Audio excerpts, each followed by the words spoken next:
प्रधानमंत्री नरेंद्र मोदी ने की 42वीं प्रगति बैठक में 12 प्रमुख परियोजनाओं की समीक्षा। एम्स प्रोजेक्ट, हाईवे और बुनियादी ढांचे से संबंधित कार्यों को समय पर पूरा करने के निर्देश। मुख्यमंत्री हेमंत सोरेन से मिले अमेरिकी कंपनी के सीईओ, राज्य के विकास में सरकार के साथ मिलकर कार्य करने की जताई इच्छा।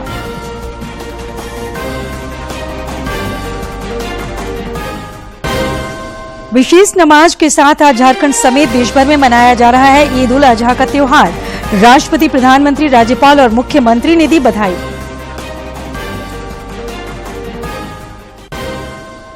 और रांची सहित राज्य के कुछ स्थानों पर हल्के से मध्यम दर्जे की बारिश की संभावना। पिछले 5 दिनों से रुक रुक कर हो रही बारिश से 13 डिग्री सेल्सियस गिरा पारा।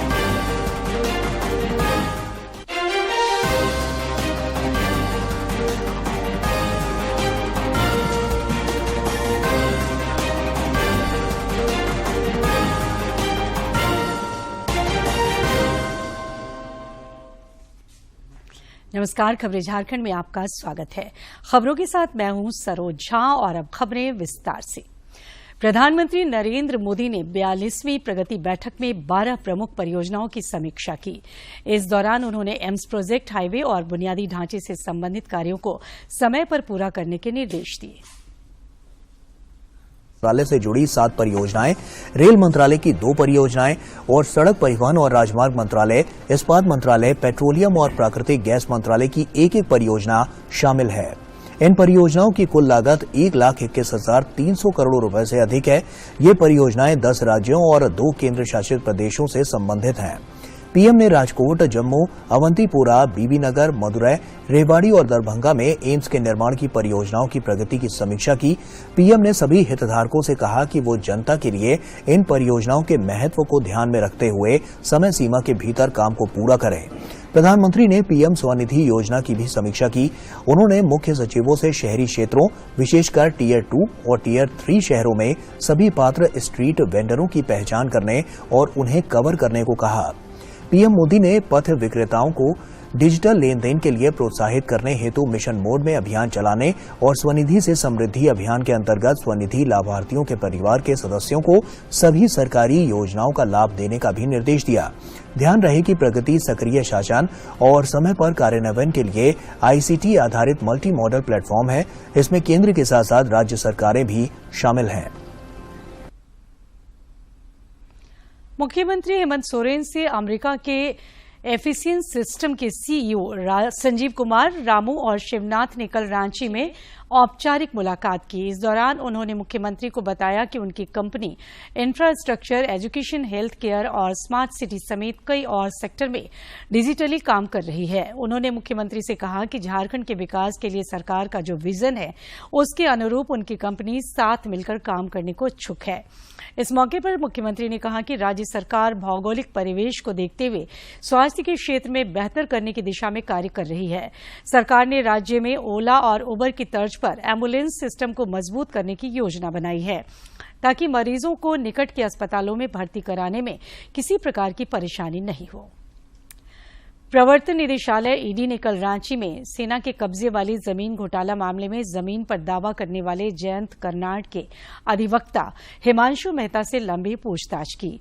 ईडी के अनुसंधान में ये बात सामने आई थी कि सेना के कब्जे वाली जमीन पर कर्नाड उत्तराधिकारी होने का दावा कर रहे थे, वो फर्जी निकला। इस दौरान अधिवक्ता ने ईडी को बताया कि उन्होंने कर्नाड से संपर्क नहीं किया, बल्कि कर्नाड ने ही उनसे मुलाकात की थी और जमीन से संबंधित दस्तावेज उपलब्ध कराया था। झारखंड मुक्ति मोर्चा के केंद्रीय महासचिव सुप्रियो भट्टाचार्य ने कहा है कि राज्य सरकार युवाओं को बड़े पैमाने पर नौकरी दे रही है। उन्होंने कल रांची में पत्रकारों से बातचीत करते हुए कहा कि बहुत जल्द आगे भी कई क्षेत्रों में नियुक्तियां की जाएंगी। सकारात्मक काम शुरू हुए हैं, रोजगार देने का काम हो रहा है, लोगों के भविष्य का सृजन का काम चल रहा है। उस वक्त में चीजों को घालमेल करना, ये भारतीय जनता पार्टी का अब एक नया राष्ट्रीय महिला आयोग की सदस्य ममता कुमारी ने कल साहेबगंज में जिला प्रशासन के साथ समीक्षा बैठक की। इस दौरान उन्होंने जेल के महिला वार्ड की समस्याओं और 60 वर्ष से ऊपर की महिला कैदियों को विधवा पेंशन से जोड़ने समेत अन्य मामलों की विस्तृत समीक्षा की। इसके अलावा उन्होंने स्वास्थ्य केंद्रों का भी निरीक्षण किया। इस मौके पर उन्होंने सरकार की ओर से महिलाओं के लिए चलाई जा रही जन कल्याणकारी योजनाओं की जानकारी दी। वहाँ भी मैं देखी हूँ और उनको मैं संज्ञान में ली हूँ, उसका रिपोर्ट बनाई हूँ। और इसके साथ साथ अब उजाला योजना है, स्वच्छता योजना है, प्रधानमंत्री आवास योजना है, बेटी पढ़ाओ बेटी बचाओ योजना है। आपको बैंकर्स के माध्यम से कई सारे प्रशिक्षण का काम है, आप JSLPS के माध्यम से जुड़ रहे हैं। तो ये सारी चीजें जो वन स्टे होम जो चला रहे हैं, आपका महिला थाना दिए हुए हैं, इन सब को लेकर के महिलाएं तो है, G20 को लेकर के जो प्लान खींचा पूरे विश्व स्तर पर, ये भी तो महिलाओं को समानता के दर्जे में लाने के लिए ही भारत सरकार चिंतित है। सुहाने सफर पर निकले वंदे भारत एक्सप्रेस ट्रेन में यात्रा करने वाले स्कूली बच्चों में भी खूब उत्साह दिखा। इन बच्चों ने अपनी खुशी और वंदे भारत एक्सप्रेस ट्रेन की यात्रा की यादें हमारे साथ साझा की। झारखंड की पहली वंदे भारत एक्सप्रेस ट्रेन पर सफर करने को लेकर हर कोई रोमांचित है। ट्रेन के परिचालन के शुभारंभ की यात्रा में 100 से ज्यादा स्कूली बच्चे भी शामिल हुए। स्कूली बच्चों ने कहा कि सफर के दौरान उन्होंने झारखंड की प्राकृतिक सुंदरता और ट्रेन की सवारी का मजा लिया। उन सबों ने कहा कि ये बदलते भारत की तस्वीर है। बनाया, टेक्नोलॉजी इतना अच्छा था, सैनिटरी भी बहुत अच्छा था, डिस्पोजल सिस्टम भी बहुत अच्छा था और एवरीथिंग वाज ग्रेट। जस्ट बाकी ट्रेनों से बहुत अलग था, advance, and we are so proud कि ये इंडिया का सेल्फ मेड ट्रेन है विद सो डेवलप्ड टेक्नोलॉजी। हमने जिस प्रकार से इस ट्रेन में ट्रैवल किया, उस प्रकार तो भारतीय रेलवे में ट्रैवल करते हुए मैंने कभी एक्सपीरियंस नहीं किया था। रूप से स्वदेशी है, क्योंकि इसके जितने भी पार्ट पुर्जे हैं वो सारे हमारे भारत देश में बनी हुई हैं। में जैसी सुविधाएं हैं वैसी और दूसरी ट्रेन में नहीं होंगी। जब हम इस ट्रेन से सफर कर रहे थे तब जो दृश्य हमें दिखाई दे रहे थे बाहर, वो अद्भुत थे। तो इतनी एफिशिएंट है, ये हमारे देश के लिए बहुत गौरव की बात है। मुझे भी बहुत अच्छा लगा, जैसे अभी मोदी जी ने नए नए ट्रेन सभी लागू किए हैं और उसकी फैसिलिटी बहुत अच्छी है। विभिन्न तरह की प्रतियोगिताओं के जरिए चयनित इन बच्चों को वंदे भारत ट्रेन पर सफर करने का मौका मिला। बच्चे अपनी पेंटिंग के साथ सफर करते नजर आए। सफर के बाद इन बच्चों ने अपनी खुशियां हमारे साथ साझा की। और मैं हमारे प्राइम मिनिस्टर मोदी को थैंक यू कहना चाहूँगा और उन सभी लोगों को थैंक यू कहना चाहूँगा जिनकी मदद से ट्रेन बनी। हमें बहुत प्राउड फील होता है जब हमें लगता है कि हमारे इंडिया में भी ऐसी टेक्नोलॉजी आ रही है। अपने भारत को आत्मनिर्भर बनाएं, इस सोने की चिड़िया को अपने सपनों के नए पंख लगाएं, इस गौरवमयी संस्कृति को हम फिर से अपनाएं, भारत के समृद्ध इतिहास को हम पुनः दोहराएं। सर्विस देने के लिए थैंक यू सो मच। हमें बहुत अच्छा लगा ऐसा ट्रेन पाकर। मैं चाहती हूँ कि और भी राज्यों में ऐसा ट्रेन उपलब्ध हो। रांची से पटना के लिए शुरू हुई इस वंदे भारत एक्सप्रेस ट्रेन के इस खूबसूरत पल का सैकड़ों नौनिहाल गवाह बने। अब ये ट्रेन मंगलवार को छोड़कर सप्ताह में 6 दिन रांची से पटना और पटना से रांची चलेगी। रांची से सरिता की रिपोर्ट। पश्चिमी सिंहभूम जिले के टोटो थाना क्षेत्र के सरजोमुरु में माओवादियों के ईस्टर्न रीजनल हेडक्वार्टर को सुरक्षा बलों ने ध्वस्त कर दिया।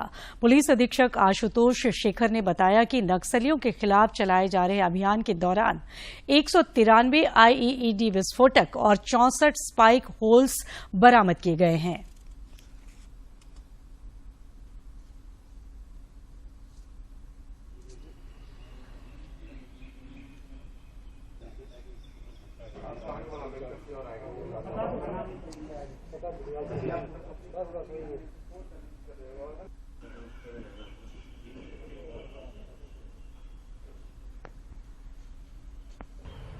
चाईबासा पुलिस के साथ साथ केंद्रीय बल, जिसमें विशेषकर cobra 203 battalion, cobra 209 battalion, CRPF की जो 3 कोर बटालियन सीआरपीएफ की चाईबासा अंतर्गत हैं 60 बटालियन, 174 बटालियन और 197 बटालियन।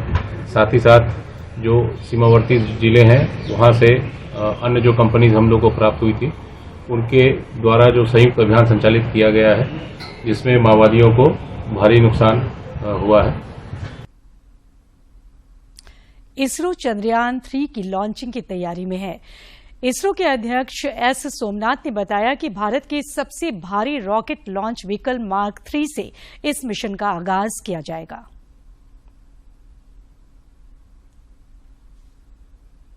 सोमनाथ ने कहा है कि चंद्रयान 3 को 12 से 19 जुलाई के बीच लॉन्च किया जा सकता है।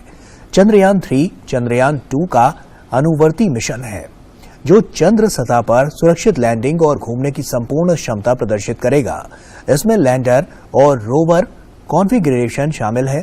चंद्रयान 3 के मिशन का उद्देश्य रोवर को चंद्रमा पर घूमते हुए प्रदर्शित करना और यथास्थान वैज्ञानिक प्रयोगों का संचालन करना है।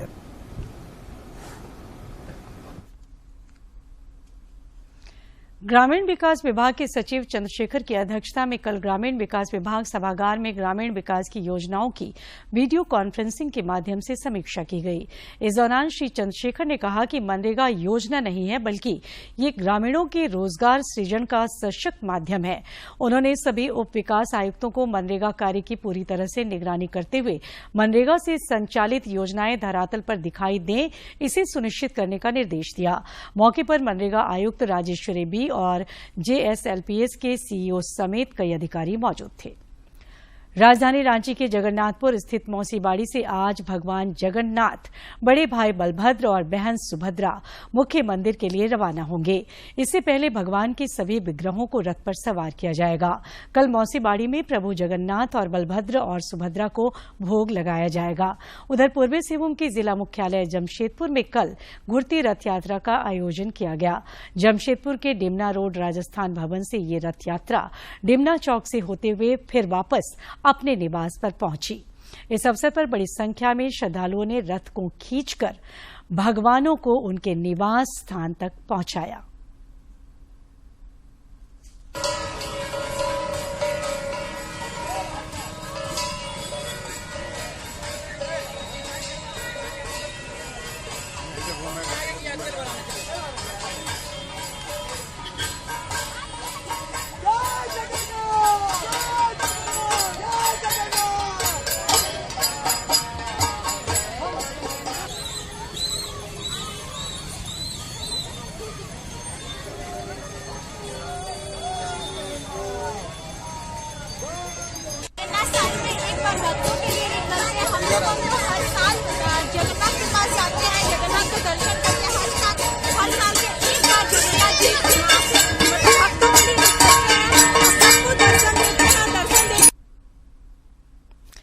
आज राष्ट्रीय कैमरा दिवस है।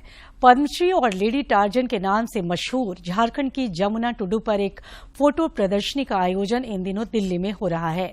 हमारी संवाददाता ने जमुना टुडू से खास बातचीत की। खास मेहमान इस वक्त हमारे साथ मौजूद हैं जमुना टुडू जी, जिन्हें झारखंड की टार्जन लेडी के नाम से जाना जाता है। जंगलों से प्यार के लिए न केवल वे उन्हें राखी बांधती हैं, बल्कि उनकी रक्षा के लिए तीर कमान लेकर जंगलों में उतर जाती हैं। जंगल के संघर्षों से पद्मश्री तक का सफर, एक बहुत बड़ी यात्रा आपने तय की है। कुछ बताइए, कैसे उसकी शुरुआत हुई? मेरा गांव झारखंड के पूर्वी सिंहभूम जिला चकुलिया प्रखंड और गांव मुटुरखाम से शुरू किए थे।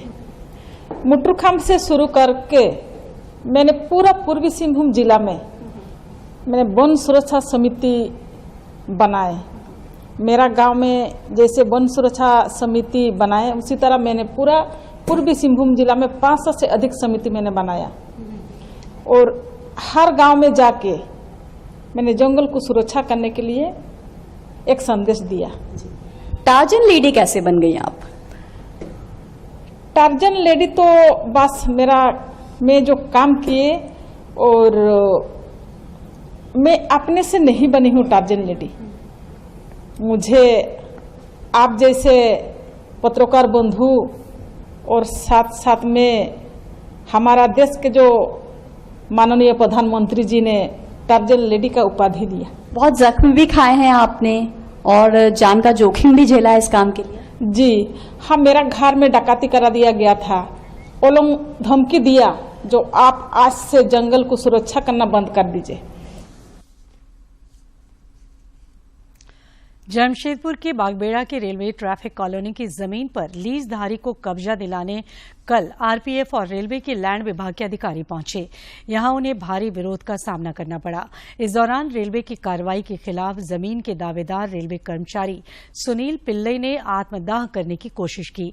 इससे वे बुरी तरह झुलस गए। उन्हें पहले रेलवे अस्पताल, फिर टाटा मोटर्स अस्पताल और फिर टाटा मुख्य अस्पताल ले जाया गया, जहां इलाज चल रहा है।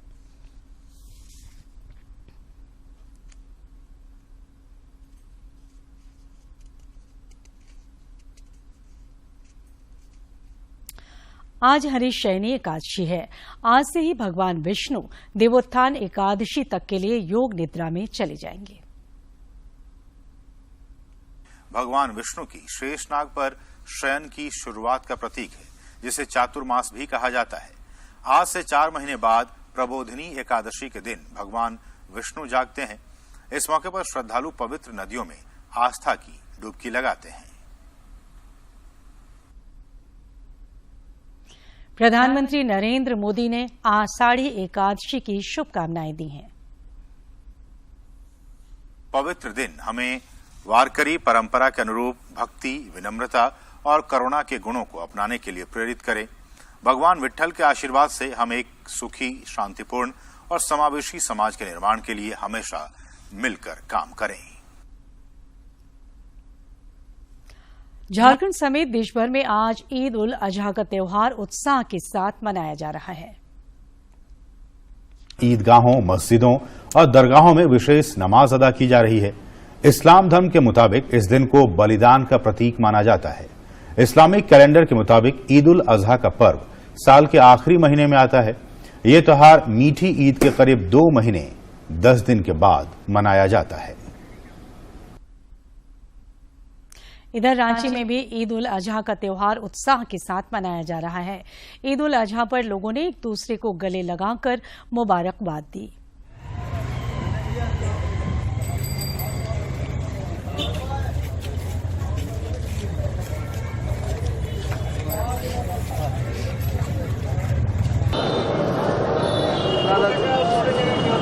ईद उल अजहा में ज़्यादातर चारों तरफ ये बात जानते हैं लोग कि जानवर की कुर्बानी दी जाती है। हकीकतन ये ईद त्याग का ईद है, कुर्बानी का ईद है। आपस में मोहब्बत, भाईचारगी और एक दूसरे से गमखारी और एक दूसरे का ख्याल रखने की ईद है। उधर पूर्वी सिंहभूम जिले में भी बड़े ही आस्था के साथ ईद उल अजहा का त्योहार मनाया जा रहा है। जमशेदपुर में लगभग 30 मस्जिदों में बकरीद की नमाज अदा की गई। ईद उल अजहा को देखते हुए सुरक्षा के पुख्ता इंतजाम किए गए हैं।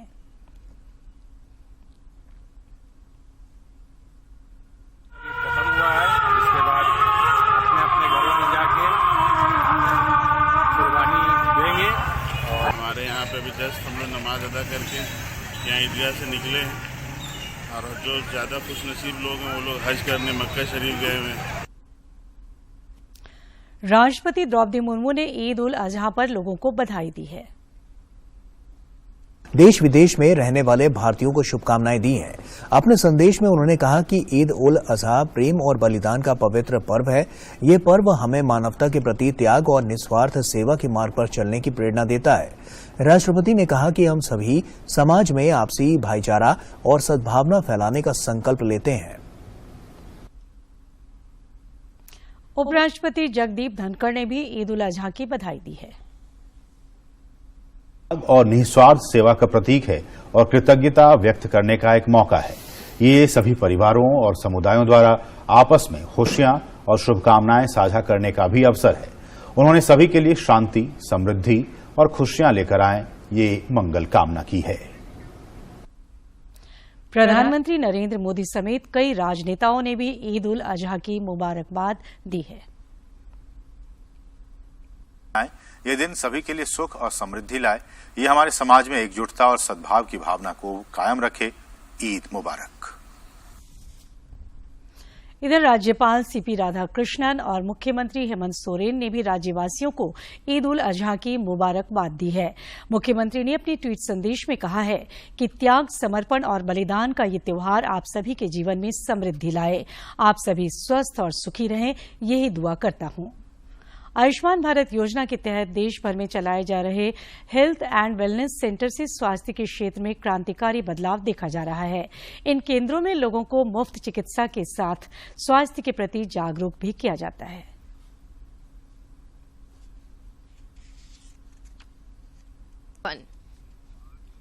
आयुष्मान भारत योजना के तहत रांची के नया सराय में स्थित हेल्थ एंड वेलनेस सेंटर लगभग 5000 की आबादी के लिए वरदान साबित हो रहा है।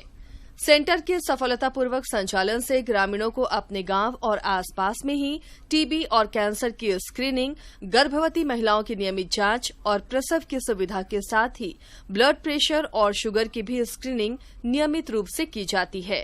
सेंटर का जो एक योगदान दिया है ये ग्रामीण लोगों के लिए बहुत ही अच्छा साबित हुआ है।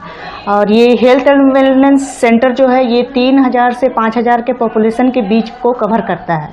हेल्थ एंड वेलनेस सेंटर हर दिन सुबह 9 बजे से दोपहर 3 बजे तक खुला रहता है। लोगों की सेवा के लिए वेलनेस सेंटर में कम्युनिटी हेल्थ ऑफिसर के साथ 2 सपोर्टिंग स्टाफ की व्यवस्था रहती है। इन केंद्रों में लोगों को मुफ्त इलाज और दवा के साथ बीमारी के प्रति जागरूक किया जाता है।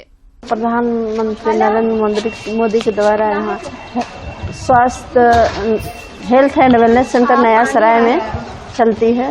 वहाँ एक CHO और 2 ANM हम लोग रहते हैं। हम लोग का सेंटर 9 बजे से 3 बजे तक खुलती है और हमारे यहाँ बहुत ज़्यादा जनसंख्या है और कम लागत में ही, पैसा तो बिल्कुल नहीं लगता है, मुफ्त में ही उनका इलाज अच्छी तरह से हो जाता है। अपने ही गांव और आसपास में हेल्थ एंड वेलनेस सेंटर के खुल जाने से स्थानीय लोगों को कम समय में बगैर किसी खर्च के इलाज और दवा मिल जा रही है। लोगों का कहना है कि अब वो बीमारियों को छुपाते और दबाते नहीं हैं। पड़ता था, दूर जाने के चक्कर में आर्थिक परेशानी का भी सामना करना पड़ता था, समय का बचत हो गया। और यहाँ महिला जो डॉक्टर आ रही है, समय से आ रही है, सब कुछ का इलाज हो रहा है। जो भी आज के समय में हेल्थ एंड वेलनेस सेंटर की भूमिका काफी अहम हो गई है। इन केंद्रों के माध्यम से लोगों को इलाज और चिकित्सकीय सलाह मिलने के साथ ही बीमारियों से संबंधित इलेक्ट्रॉनिक और फिजिकल रिकॉर्ड भी तैयार किया जा रहा है ताकि भविष्य का मास्टर प्लान तैयार किया जा सके। रांची से कर्मवीर की रिपोर्ट। और अब कुछ खबर राज्य के विभिन्न जिलों से।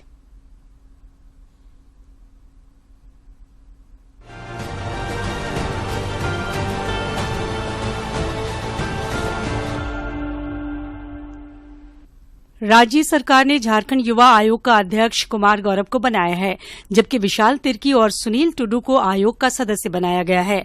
इस संबंध में पर्यटन, कला, संस्कृति, खेलकूद एवं युवा कार्य विभाग ने अधिसूचना जारी कर दी है। राज्य युवा आयोग के अध्यक्ष और सदस्यों का कार्यकाल 3 वर्षों का होगा।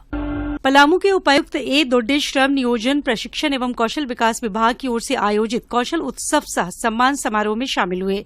इस दौरान उन्होंने झारखंड कौशल विकास विभाग मिशन सोसाइटी के तहत बेहतर कार्य करने वाले प्रशिक्षुओं एवं विद्यार्थियों को प्रशस्ति पत्र देकर सम्मानित किया। चतरा जिले के पथलगढ़ा गांव के रहने वाले 80 वर्षीय चमारी राम और उनकी पत्नी ने मृत्यु पश्चात अपना शरीर रिम्स के मेडिकल छात्रों की पढ़ाई के लिए दान करने का निर्णय लिया है। इसके साथ ही देह दान करने के लिए संकल्प लेने वालों की संख्या 48 हो गई है। इनमें से 6 देह रिम्स को प्राप्त हो चुके हैं। रांची जिले के कांके थाना क्षेत्र के रिंग रोड में से लूटपाट करने के मामले में पुलिस ने सलमान खान को हथियार के साथ गिरफ्तार किया है। उसके पास से एक देशी पिस्टल, आईफोन और 2 मोबाइल फोन बरामद किया गया है। रांची जिले के पिठोरिया थाना क्षेत्र से पुलिस ने डकैती की योजना बनाते 4 बदमाशों को गिरफ्तार किया है। इन बदमाशों के पास से एक पिस्टल, 2 नाली देशी कट्टा, 1 गोली, 1 बाइक, 3 मोबाइल और 3600 रुपए नकदी बरामद किया गया है।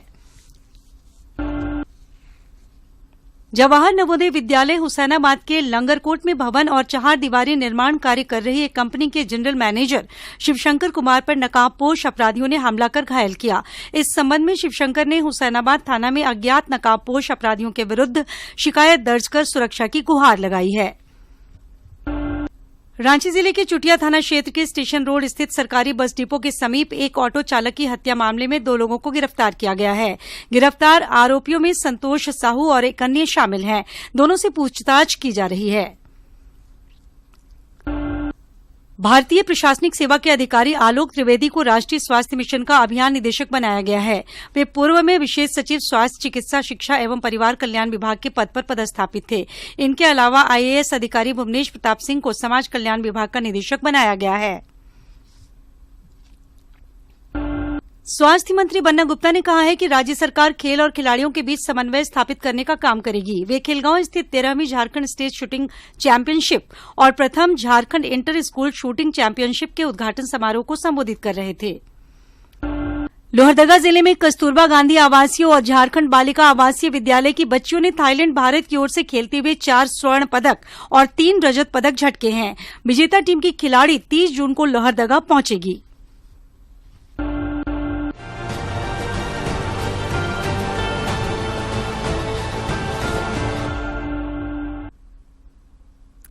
देवघर में विश्व प्रसिद्ध श्रावणी मेले की तैयारी चल रही है। इस कड़ी में जिला प्रशासन द्वारा कलाकारों का ऑडिशन लिया जा रहा है, जो पूरे श्रावणी मेला के दौरान भक्ति संगीत और नृत्य प्रस्तुत कर कांवड़ियों का मनोरंजन कराएंगे। इससे जहां एक ओर कलाकारों को अपनी कला का प्रदर्शन करने का मौका मिलेगा, वहीं दूसरी ओर आमदनी भी होगी। देवघर जिला प्रशासन द्वारा प्रतिवर्ष कांवरियों के मनोरंजन और भीड़ पर नियंत्रण के लिए कांवरिया पथ में जगह जगह सांस्कृतिक कार्यक्रमों का आयोजन किया जाता है। ऑडिशन में आने वाले कई कलाकार ऐसे भी हैं जो देखने और चलने में असमर्थ हैं, लेकिन उनके हौसले में कोई कमी नहीं है। हाँ, डर इस बात का है कि ऑडिशन में चयन नहीं हुआ तो क्या होगा। बढ़िया अरेंजमेंट होता है यहाँ पर देवघर प्रशासन के द्वारा, और ये बिल्कुल अलग तरीके से अच्छे कलाकारों को सुनने के लिए मिलता है और नए कलाकारों को मौका मिलता है। धन्यवाद से हर साल की भांति इस साल भी आई हूँ भक्तों का प्यार पाने के लिए। हमारे कांवरिया संघ सभी औरतें प्रेम से बाबा को जल चढ़ाएं और उनका हम लोग सहयोग करें। देवघर के सूचना जनसंपर्क कार्यालय के अधिकारियों की एक टीम कलाकारों का ऑडिशन ले रही है। जिला सूचना जनसंपर्क पदाधिकारी रवि कुमार ने बताया कि चयनित कलाकारों को श्रावणी मेला में अपनी कला का प्रदर्शन करने का बेहतर मौका मिलेगा। भक्ति भाव का संचार करने के लिए भीड़ नियंत्रण की दृष्टिकोण से ये कल्चरल प्रोग्राम पूरे मेला क्षेत्र में आयोजित किए जाते हैं। कोशिश रहती है कि बेहतर से बेहतर टीम कला दल यहाँ आए और श्रद्धालुओं का मनोरंजन के साथ साथ उनमें भक्ति का संचार हो, इसलिए आज ये कला दल चयन का कार्यक्रम चल रहा है। कुल मिलाकर ये श्रावणी मेला स्थानीय कलाकारों को एक बेहतर प्लेटफॉर्म देगा। कांवरियों को श्रावणी मेला की सुखद अनुभूति देने और भीड़ को नियंत्रित करने के लिए जिला प्रशासन द्वारा उठाया जा रहा ये कदम सराहनीय है। देवघर से मनीष दुबे की रिपोर्ट। राजधानी रांची सहित राज्य के कुछ स्थानों पर आज हल्के से मध्यम दर्जे की बारिश की संभावना है। वहीं पिछले 5 दिनों से रुक रुक कर हो रही बारिश से अधिकतम तापमान में 13 डिग्री सेल्सियस की गिरावट दर्ज की गई है। उधर बारिश से ग्रामीण इलाकों में किसान खेती की तैयारी में लगे हैं, जबकि शहरी इलाकों में सड़कों पर पानी जम जा रहा है, जिससे लोगों को परेशानी हो रही है। और आखिर में इस बुलेटिन के मुख्य समाचार एक बार फिर।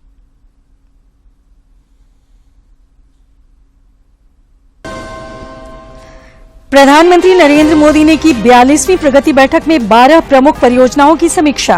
एम्स प्रोजेक्ट, हाईवे और बुनियादी ढांचे से संबंधित कार्यों को समय पर पूरा करने के निर्देश। मुख्यमंत्री हेमंत सोरेन से मिले अमेरिकी कंपनी के सीईओ, राज्य के विकास में सरकार के साथ मिलकर कार्य करने की जताई इच्छा।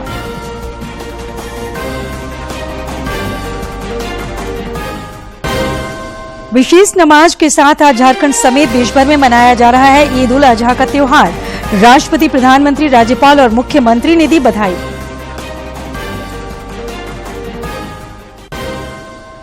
और रांची सहित राज्य के कुछ स्थानों पर हल्के से मध्यम दर्जे की बारिश की संभावना। पिछले 5 दिनों से रुक रुक कर हो रही बारिश से 13 डिग्री सेल्सियस गिरा पारा।